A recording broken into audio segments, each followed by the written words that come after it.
Welcome back to the Go Deeper podcast. We are talking about overcoming evil, spiritual warfare attacks that are honestly just part of life, that we so often can take so personal. And these moments that attack us really can shut us down. Mm-hmm. And you have to know that they're just part of life, part of doing business, part of being a leader, part of owning a business. We've went through several. And I always say, the moments the attacks come, something is trying to distract you. The devil is trying to distract you from the good that's ahead. And he's trying to keep you from receiving that.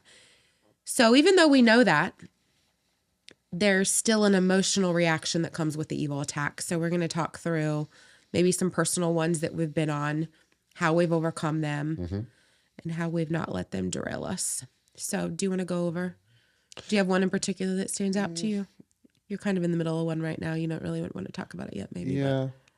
I feel like we've been attacked. I've been personally attacked since I was Your a little whole boy. life. My whole life. Yeah.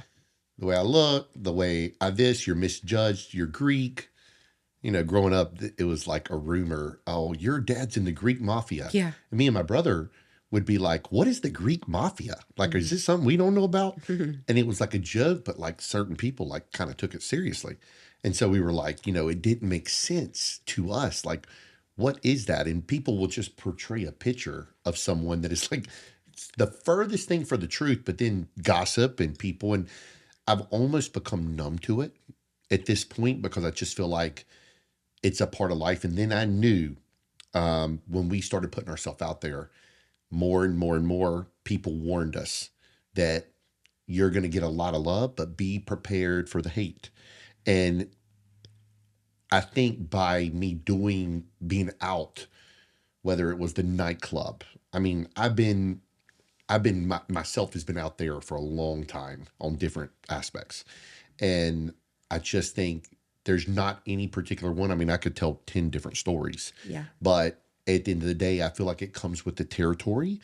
And I feel like but I do think it has suppressed me in the past of definitely fear of judgment. And I've talked about this many times of now I truly feel like now at almost 42, I'm my most authentic self I've ever been because now I'm unapologetic for who I am versus before I always was trying to be me. But maybe I wouldn't show this or show that or tell this or tell that. Whereas now I'm trying to be tiptoed around reality more. I'm trying to be as open as possible. I used to feel like, hey, Amber, don't post that we went to the Carolina game because I was fearful of judgment I don't know why I felt that way from the hatred. Oh, they got good seats. Are you kidding me? I worked my ass off to be able to take my family to that game. And for years. For years. Me and Amber didn't travel the first 10 years of our relationship, all these things. So it's like, I have now. But that is evil that you let suppress you for a long time. No, people agreed. Judging you, holding you back. Even this past week, you had a decent name player in the fitness space look to you and say, like, Stephen, you have created a huge empire and a big name for yourself, and you're a good person. Stop downplaying yourself. I know. And I've been told many times, you know this from big name people. But you've downplayed yourself for so long because you've been so evilly attacked for so long. I know. And that's sad. For no reason. Right. For just being getting attacked. I don't particularly think I've ever done anything super bad to anyone. And that's the sad part. Because a guy like me still attacked, along with not just me, many others, you too. And you're right. I'm trying to open up more. His exact words, he told me something else this week. And he said, Stephen, I've never saw you. We were talking about cars. And he said, I've never seen you post any cars. I said, oh, you won't. You won't see me post nothing like that. And he said, why? And I said, and he's very humble, just like me. And he said, why? And I was explaining to him. I was like, man, I just don't, this, every excuse in the book. And he said, Stephen, I sincerely think with the people who know the type of person, the people who know you, he said, if you made a video of you and your son driving a sports car, and you said you worked your whole life for that moment, like people would resonate.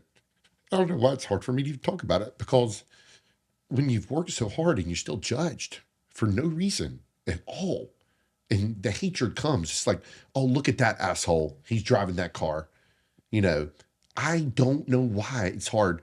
I pull in a local restaurant here, Village Grill, a few months ago. I'll never forget. And the cop's walking up, him and his wife. I told you about this. And he walked up and said, Stephen, who's in the back parking lot? And I said, I have no idea. And he said, oh, he said that guy said, F that Harveus guy. And I didn't even know who this guy was. He's like, look, he's always has a fancy car. Do you know what I've done to get the car? Do you know what I've sacrificed, or could have literally been homeless or lost everything? And do you know the amount of people I've helped, not only in my community, but around the world, to get what I've got? You know this. I have been on every school banner, cheerleader uniform, baseball, football, basketball, you name it. I have always been the guy that when nobody would buy the jerseys, you know what? I'll buy all the jerseys. Just cause. And that's the hardest thing. And that's why it makes us emotional, because we try so hard to be good people. And we've sacrificed so much and given so much to our community, to people in our business, to our clients, that have taken things from our life to be able to do. No matter how good you are still going to be attacked. And we take it personal because we've sacrificed. We're sacrificing to be attacked more. But that's oftentimes why people don't succeed, because they would rather struggle and suffer than be attacked and live the life they dreamed of. And that's the sad part, is there's a lot of people that have so much more potential, but don't want to embrace what comes along with it all. There are hard days. There are days where we're like, F it, we're done, right? We've had those days where we've had like a true person that was, we thought, almost like family to us. We both have experienced it. We've poured into their life financially. We've poured into their life in all aspects, being a good person, being there for them, teaching them something, giving them something of value that will reward them forever, that'll be disloyal to us and leave us and say things about us and turn their back on us. Like, those moments suck. And those moments make you want to be like, I'm never doing anything for anybody It makes you again. not want to do good for people. It makes you want to be evil. Right. But you can't reward and respond to evil with evil. Right. It does you no good. And how we handle the evil, is it doesn't hurt us for a few days. And we do get emotional. We'll cry, we'll be angry, we'll be upset. I used to be real angry. You used to be very angry. Like, You used to carry a lot of anger. Yeah, want to fight, want to kill someone, not literally kill someone, but like just like hurt. And I think the older we've gotten and the more we've spiritually matured and emotionally matured, we had to realize that anger will keep you a prisoner in your own life. If you don't learn to pray and forgive those who have done wrong to you. Because honestly, most of the time, the reason why they're being evil to you has nothing to do with you. It hurts you because you allow it, but it has nothing to do with you. It's a true reflection of them. And that's what you have to slow down and put into perspective, that those people are hating on you because they're not willing to do what you did. Right. But they want to have what you have. So therefore, they're going to attack you. But what they're really doing is attacking themselves. It's typically their own insecurities and somewhat jealousy of whoever they're attacking, that they want to like shine the light on that person of their wrongdoing, whatever it may be, because they're normally the ones that's doing the bad. Right. And that's the sad part about life. I'll address this story and you'll remember it very well. And I'm honestly not even mad at this person anymore, because I know it was started as a joke, that literally I know he feels terrible about it. So my parents, I think dad cranked his Harley in the garage and set his alarm off. Uh, Probably, God, 15 years ago. yeah, It probably was a long time ago. 2010 maybe. Yeah. And I don't even remember how long ago. And I'll never forget a guy in the neighborhood made a post jokingly that I can't remember if he posted a photo of the cops in front of the house or what. And all my dad done was accidentally set the alarm off. Not that big a deal at all. And made a post of a huge drug bust going on in Heritage Glen. And it was my parents' house. And basically saying, oh, I knew it. And like, so I'm starting, you remember I'm getting calls and texts and this. Yeah. And I'm like, what the hell is going on? And my parents don't even know. Well, my parents are furious and go down there banging on the door till he comes out. Like, mom was probably ready to go, beat him. But my point is, that really hurt me back then. Because I'm like, why would you insinuate that my parents or myself, and of course it was a joke, is what they said. That's not a joke. That's just how much evil people create in their mind. Right. And if you're walking around with that much evil in your mind where you're judging and creating these narratives that aren't even true about other people, Right. like shame on you. Yeah, no, Why? it's shame on What are you. you doing in your own life that your life is that bad that I don't have the time, nor do I even want to. Mm-hmm. Because if you're thinking things like that, do you know what you're attracting into I your agree. life? Like attracts like. And if you're just fixated on evilness or attacking or putting down other people or gossiping, nothing good is going to come of And that. the funny thing about it is, and this is why I'm not mad, because years later, I found out through mutual friends of his Yeah. that he was going through a million things. Yeah. I think divorce and Yeah. all these things.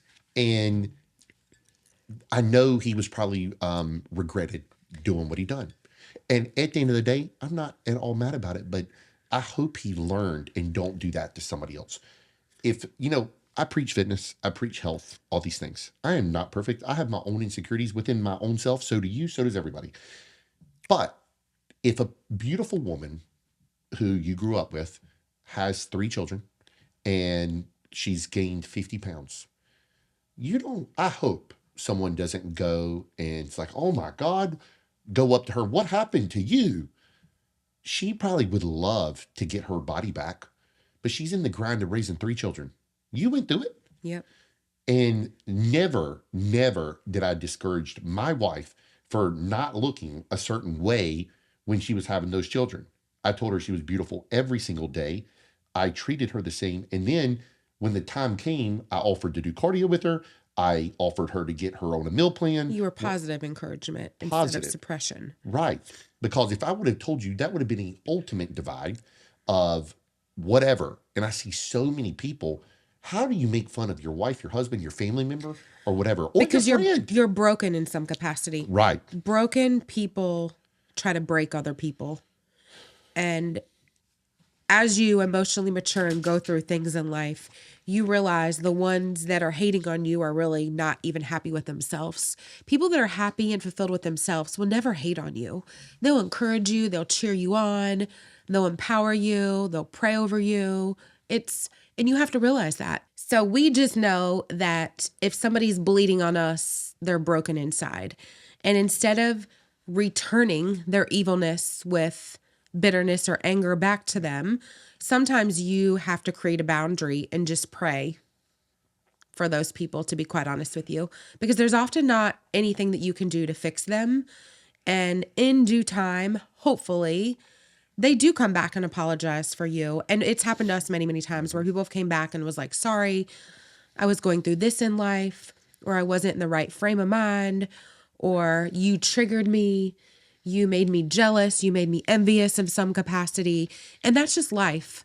There are going to be people that hate you for you. It's not anything to do with you, though. It's they hate something within themselves. And they're pushing that out on you. And as we raise kids, we're trying to help them understand that not everybody's going to be nice every day. And that evil things are going to come your way. But you do have to rely on this spiritual side of you to remove your emotions and see them as God sees them and pray over them versus becoming them. Because if you're around evil things, and if you're not strong and you're not prayed up and you're not protecting yourself and you're not creating boundaries, that evil can become you. We've all seen it. We've all seen evil divorces that were once good marriages become two bitter, evil people operating in the world broken. And all of a sudden they're broken and bleeding on everybody that surrounds them because they let the evil in. They let the evil become their heart, their soul, their identity. And then all of a sudden they're upset because you now have what they once did have. And that's sad. So, and let's take it back elementary, not adult version, elementary version of it. And we're already seeing it in kids. You can start to squander as a child amongst one another because you don't look like everybody else does. Right? I mean, That was me. Kids are evil. Kids are so evil. I was always like the thicker girl, kind of tomboyish, muscular, never the skinny one, never the super athletic one. My parents weren't super rich. I was insecure. I didn't have any older siblings. So I always felt a certain way. And there was evil that surrounded me. There was kids that had younger or older brothers and sisters that they would hang out with. Well, even if I was invited, my parents didn't let me. So I always kind of became an outlier. I didn't get to fit in and hang out with the cool kids because my parents wouldn't let me hang out with the older kids. Well, then I was considered a little nerd. You know what I mean? There's so much evilness. So what we're teaching our kids is how somebody treats you should never become your identity. Right. You always have to love you. You always have to get up and do good every day. And I've even shared with our kids, if people are mean to you, we're going to pray for them. Right. We're not going to go be mean to them. We're going to pray for them. And know that God sees your heart. And he watches everything you do, even the thoughts that you think. If you keep your thoughts pure, if you keep your thoughts good, and if you guard your heart and you don't let the evil in, and if you don't think evil thoughts and you don't let it in your heart, you will protect yourself. And I'm grateful our kids are at a Christian school where they are learning the fruits of the Spirit and the armor of God, because it's what we all need to put into practice even more as adults. And we can't ever forget what all those things mean. Well, I don't think the attacks are ever going to stop. I think most of the time you're going to deal with something throughout life for no reason, whether it's big, small, whatever, especially now that we're older, a lot of people will say, oh God, you're aging backwards. Yeah. And they're feeling a certain way.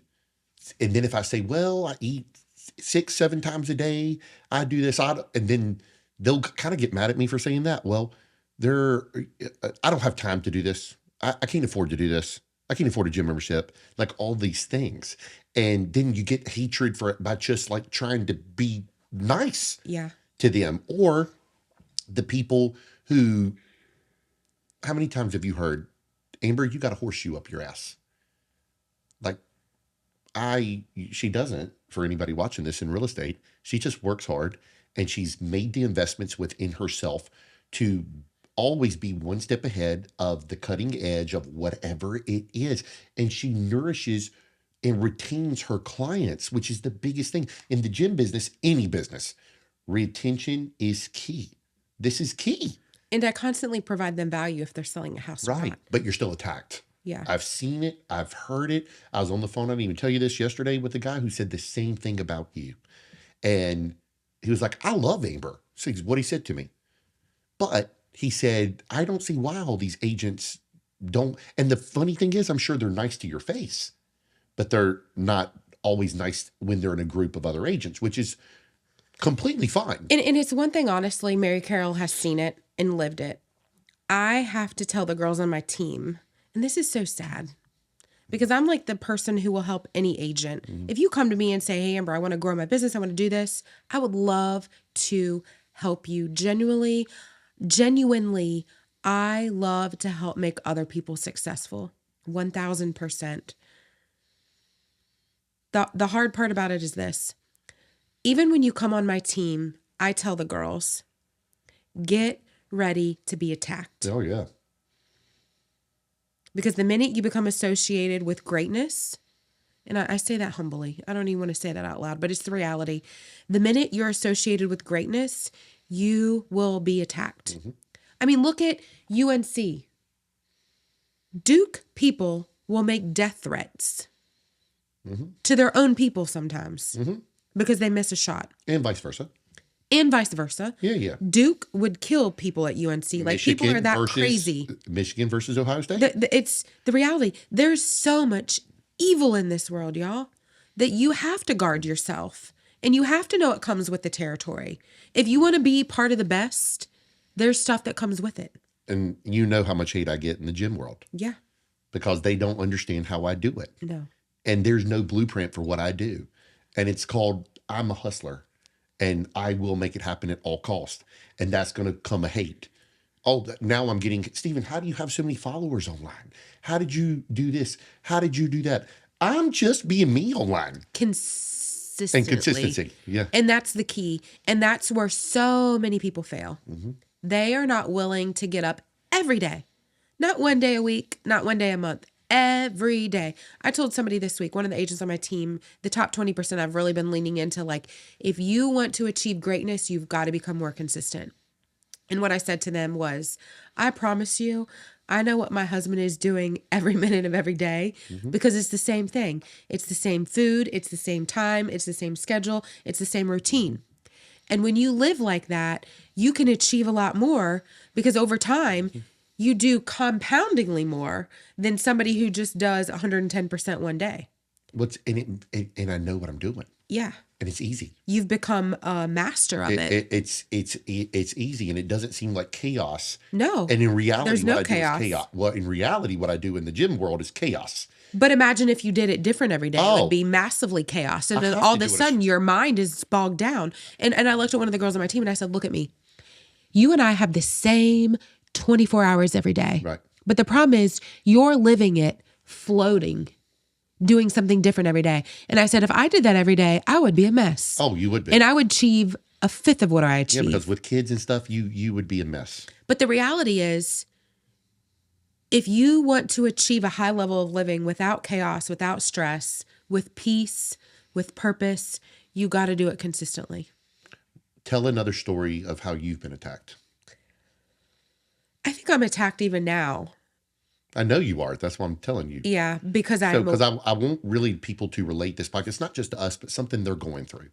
Because I am a woman, and I'm a mom, and I'm a business owner, and I have a husband that's successful. And I hate to say this, but I don't have to work. We would live a good life just off your income. Absolutely. And the multiple streams of income we have. So a lot of people look at me like, why do you do this? You know, and I think they can understand it.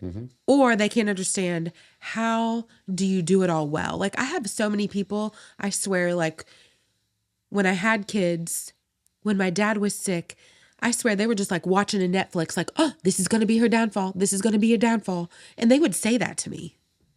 Like, I can't believe you still sold this many houses while you were doing all this. Why'd they think you wouldn't? That's the drive. Because they wouldn't. But that's the drive. That's what made you who you are, to be able to accomplish all that. And your father wouldn't want any other way. No, but I also believe when, and this is the spiritual side of things, when you are living life how you're supposed to, and you're right where you're supposed to be, he will take care of you. Yeah. It's when you're not doing what you're supposed to be doing and being obedient that he doesn't take care of you. Like, if you would tell me now that I would have still sold 70 to 80 houses every single year while having kids and taking care of them the first 3 years of their life, Right.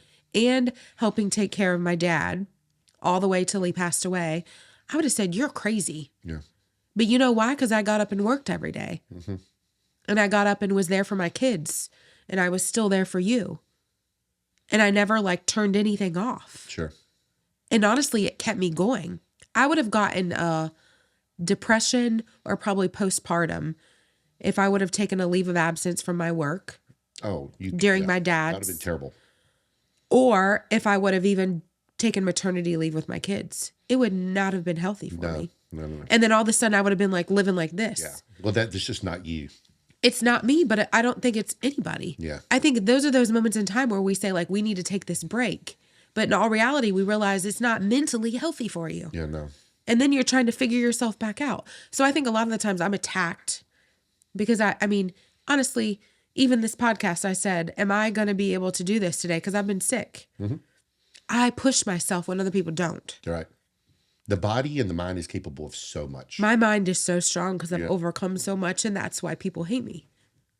But if they really got to know you, Amber, they normally like you. Just like me. They don't hate me for me. No, I know. They hate me for what I'm capable of doing. Right, which is sad. But I'm capable of a lot more, and I hold myself back for those reasons too.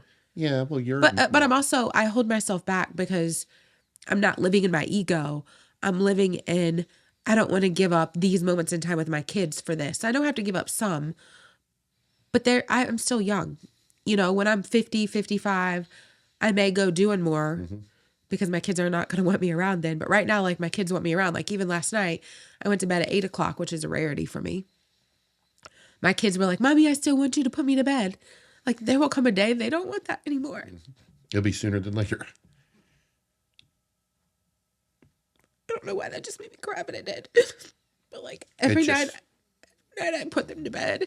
Every night I'd say a prayer with, it's so routine. Our life is so routine. It's unbelievable. But like every night for 6 years of her life, I say a prayer with her and I sing Twinkle, Twinkle, Little Star. Like every night I have it recorded on her iPad.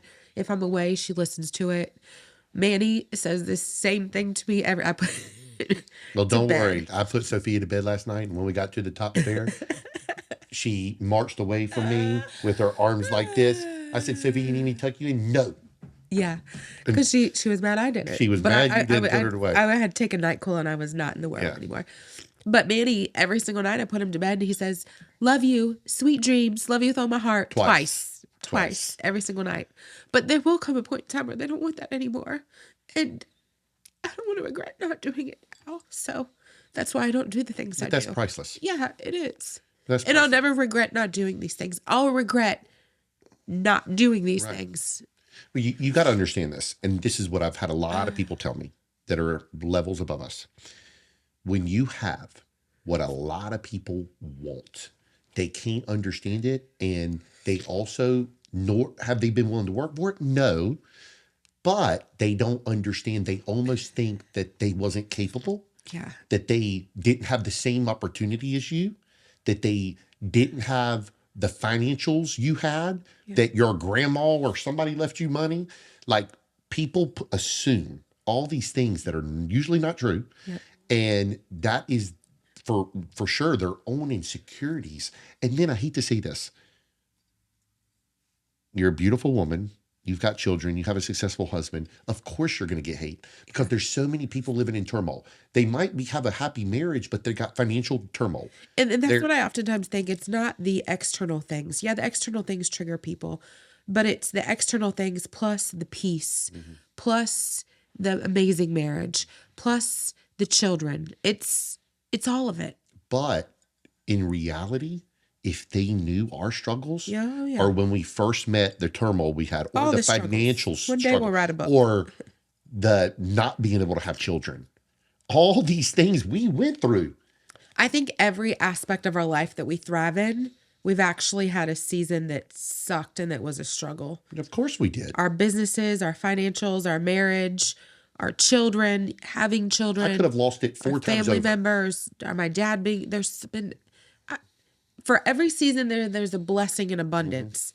There's a season that's happening behind closed doors that's a struggle. And I feel like it seems like every year, every other year. Every year there's something. We're attacked again. Yeah. I'm going through it right now. Yeah. And you know it. Yeah. And I literally pray for those people. Oh, yeah. Because at the end of the day, it's done now. Yep. It's done. Yeah. We done what you wanted us to do. We ended it. So it's like, listen, you walk your way, let me walk mine. Yeah. It's ridiculous. Yep. I have no hard feelings. Yeah. This is stupid. Yeah. Let's be done. Yeah. I will never talk to you. Don't talk to me. That's simple. But some people, they want to just ream you for no reason. But there's people that live their whole life obsessed in carrying the anger about one thing. And it robs them of their life. Well, if me and you that's lived like that, we'd be in trouble we'd every be day. at home depressed. Right. And all sorts of mental health And problems. that's why I literally think people need to have a wake-up call to understand that, like, don't rob yourself of your own peace. You're robbing yourself of your own peace too. Absolutely. Peace is the ultimate. People would pay so much money for peace. Yeah. All I ever wanted was financial peace. Yeah. I don't want turmoil in my life. I think people want two things, peace and love. Yeah.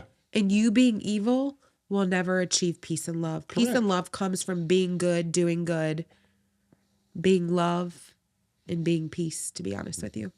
So in closing, Amber, is there anything else you want to address? No. This one about took it out of me. This one about took it out of me. Well, I hope anybody listening really enjoyed that podcast. We could go on and on about being attacked or telling stories about being attacked. But at the end of the day, be a good person. Don't rob yourself of your own peace. Be good to people. Go ahead. There's one thing I want to say. When you're going through hard, it's easy to attack other people. We've all lived through like a moment of weakness where we were down on ourselves. It's easy to attack other people. But in order to shift out of that mindset, you really have to realign, recenter yourself, pray up, and protect yourself and armor up every single day. Because we're in a world that's surrounded by evil. Mm-hmm. Social media and these lovely cell phones have made evil even more easy to convey to other people. Don't allow the evil to attach you. If you feel like evil's attaching you right now, really ask God to release it and ask God to protect you and surrender it and forgive.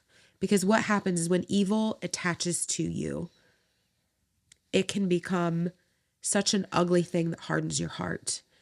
And at some point in time, you have got to forgive the evil that's persecuted against you. Because if not, it then controls you. Mm-hmm. So if you have evil attached to you right now, pray, surrender it, forgive.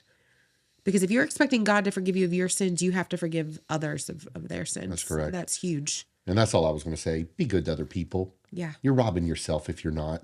If you're praying somebody's downfall, you're praying evil on somebody, just remember, like, there's somebody then praying for you. And it'll come back to you. It will come back to you.